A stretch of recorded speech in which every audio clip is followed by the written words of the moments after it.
What's up, everyone? Welcome back to the studio, and today I'm going to be reviewing Riverdale Season 6, Episode 8, titled Chapter 103, The Town. A lot of stuff happened this episode, but I don't think it was, overly dramatic. I think it was pretty grounded in, Riverdale standards, honestly. I think there were less storylines, and I think that worked for the episode. It wasn't, jumping back and forth like 5 different things. Like everything stayed pretty consistent and pretty much 2-3 storylines, and I think that's all there really needs to be for an episode. I think they should follow that pattern for now on, but obviously they're not going to. But just an idea. Let's jump in. So pretty much Percival Pickens is our new big bad. Now that Hiram Lodge is dead, we have to have a new one. He's an ancestor of General Pickens. He has a lot of new ideas for the town. He starts out by launching a piece saying Riverdale, the worst town of America. And pretty much calling out like gangs and the casino and everything, just trashing it. Archie's visibly upset. Obviously, he goes and confronts Jughead. Jughead can still read people's minds, but he's saying he got his hearing back, so no one suspects anything. So he's pretty much lying at this point, except to Tabitha. He's lying to everyone else except Tabitha. That's gonna backfire on him for sure. Although Archie does find out at the end of the episode, but we'll talk about that in a bit. Archie's upset. He goes to Jughead. Jughead says, "I'm not telling you who wrote it." He actually has a pretty funny line. He's like, "So you can go kick his ass." I mean, it's true. Archie, he has a good heart, but he sometimes takes it the wrong way. I think that's pretty straightforward. So then we have a town hall meeting. Percival shows up, and he has all these new ideas, but buzzing for Riverdale. And one of them is to bust the homeless out, get rid of the homeless, so that the town can move on because there's a bunch of crimes there. Gangs, gambling, and it's not a good environment for the town. However, Archie does not want this to happen because, that's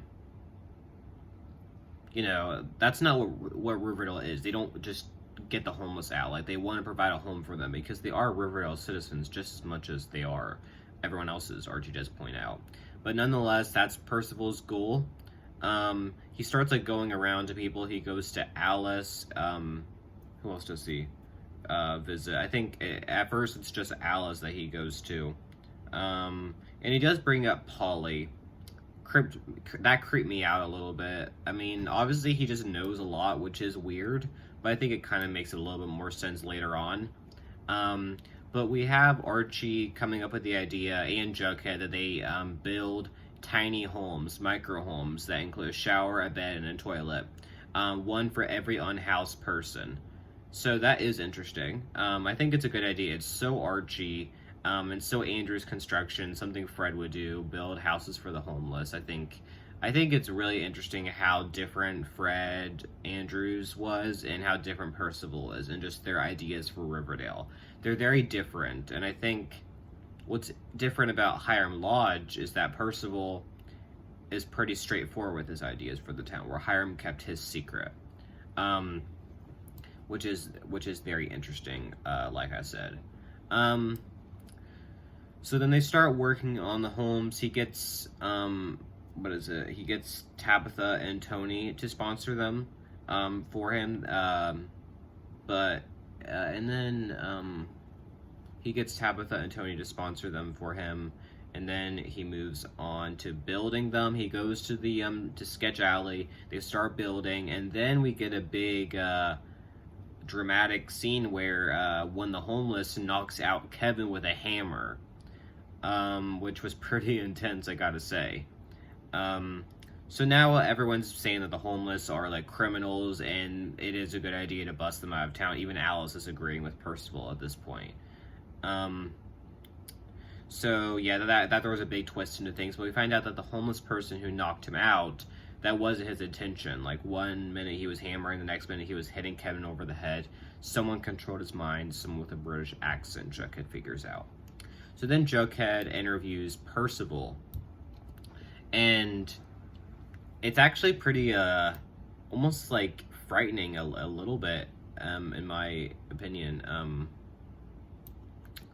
Like, he can hear his thoughts, and then Percival is like, what are you doing in my brain? Which was, yeah, it was kind of creepy. I was kind of surprised that that happened. But yeah, you could just definitely tell he has superpowers. He can control people's minds. Like, that's pretty much the big reveal at the end.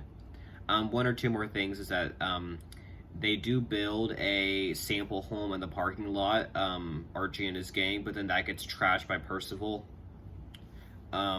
So then they decided to keep painting over it, and they said, even like every day, if we have to keep painting over it, we will. And I think that's a good message to learn.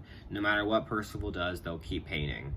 And then we get another big twist at the end is that Percival offered each person $100, each homeless, to leave Riverdale.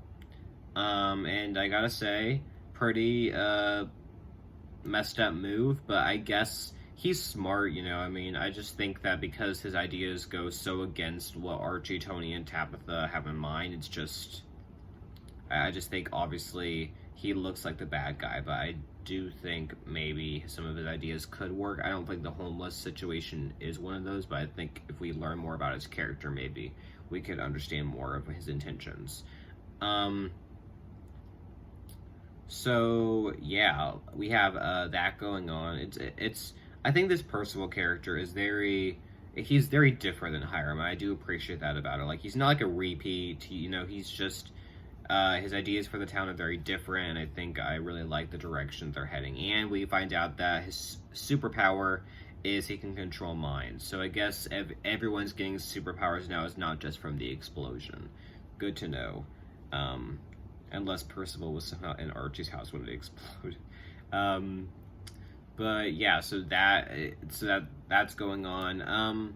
Let's move on to talking about. Wait, one more thing I want to say is that Tom Keller, the sheriff, is siding with Percival because Percival like entered his mind, like controlled him to side with him. So, but people don't know that yet. They're just gonna think of him as a traitor, of Tom as a traitor. So that's gonna be interesting to see. On one hand, it kind of makes sense because when the homeless did attack Kevin. So he does want to protect his son, but then again, that's not Tom. Like, he does have a heart like Archie and everyone. Also, why is Frank here? Like, that's the question I've been seeing a lot online. Like, he's just so useless. He just like stands there, and like he doesn't need to be there. Like, we could just have Archie, Tony, Tabitha, and Jughead, but Frank just keeps showing up. Like, he's not adding anything to the story. And are Alice and Frank a thing? I thought it showed them living together. Who knows at this point? Let's move on to talking about Babylonium, which is Veronica and Reggie's new casino. Veronica wants to turn a new page after Hiram's death. He wants to run a scam, like a scam-free casino, no side deals, no loopholes, no tax evasion. She wants to prove Alice wrong and start a new chapter, rehabilitate the lodge name.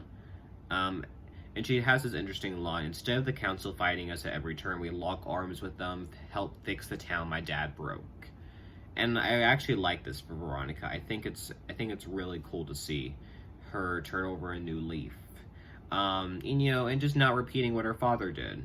Unfortunately, this does create something because Reggie goes over the casino's reports, and they have to start running scams if they want to, like, you know, if they want the profits to line up, because that's where the extra money kicks in, so they can also pay for their license and permits. So yeah, they have to run scams.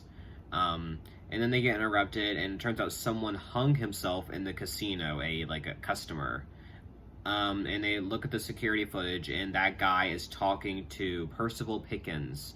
So it's very obvious Percival Pickens controlled this guy's mind to kill himself, which is another twist here too. And then Geraldo, Abuelita's henchman, shows up, and he takes care of the body, and Veronica asks him to look into Percival.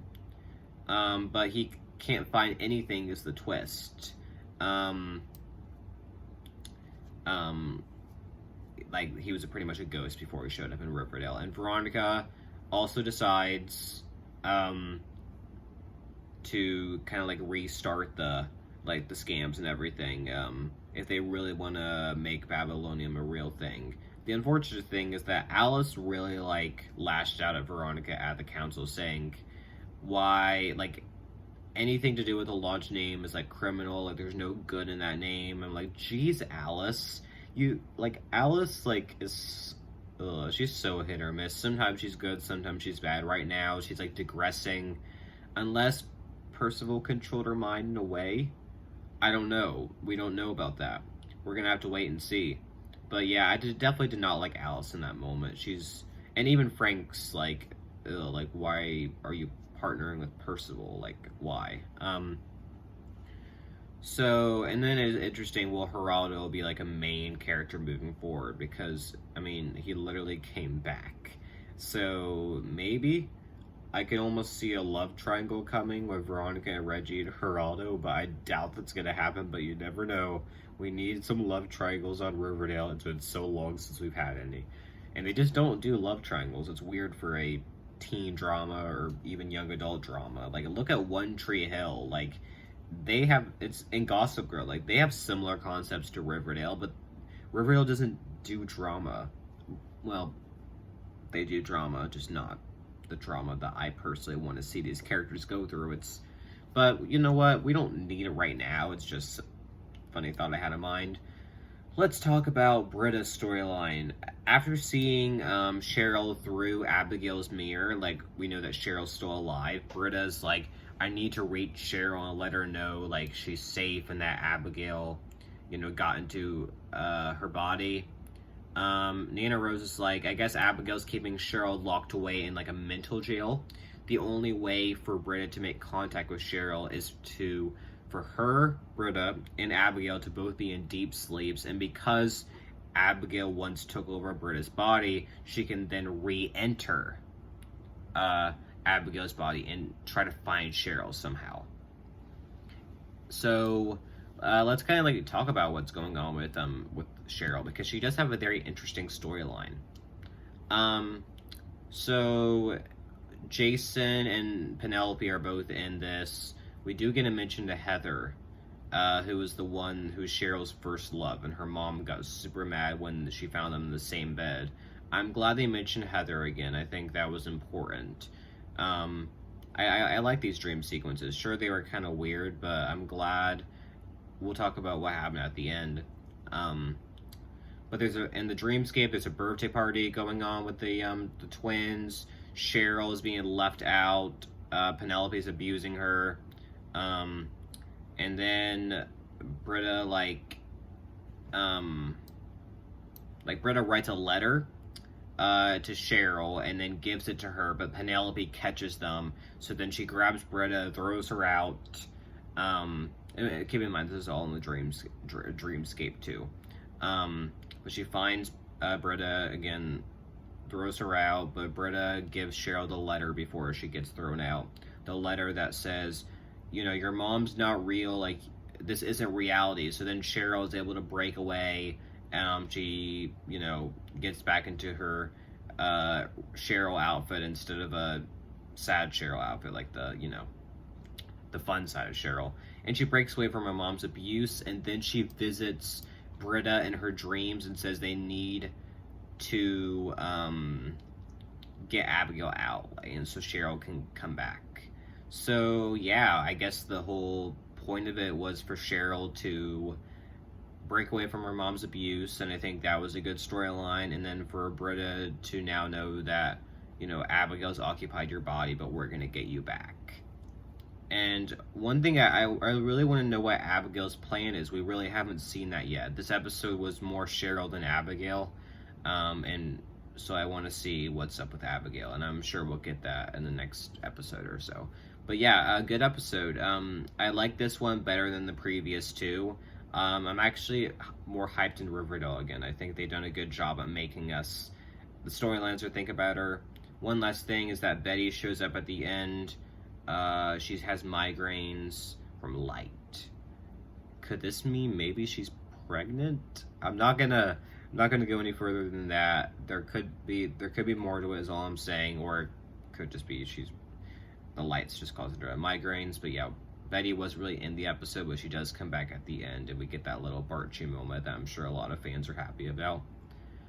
So, I do want to say some stuff coming to my channel is Mom and I are getting caught up in One Calls the Heart, so we'll be able to do reviews for that. I'm going to start a where I'm just going to play some video games and talk over them, just like live updates. I'm going to start doing that soon. And the Music Cafe podcast I'm officially launching with my friend Ira as a big thing. So yeah, that's kind of what's coming up on my channel soon. So make sure you subscribe if you want to watch all of that. Anyways, I want to thank everyone for watching my studio. Like it, comment, subscribe, and bye everyone.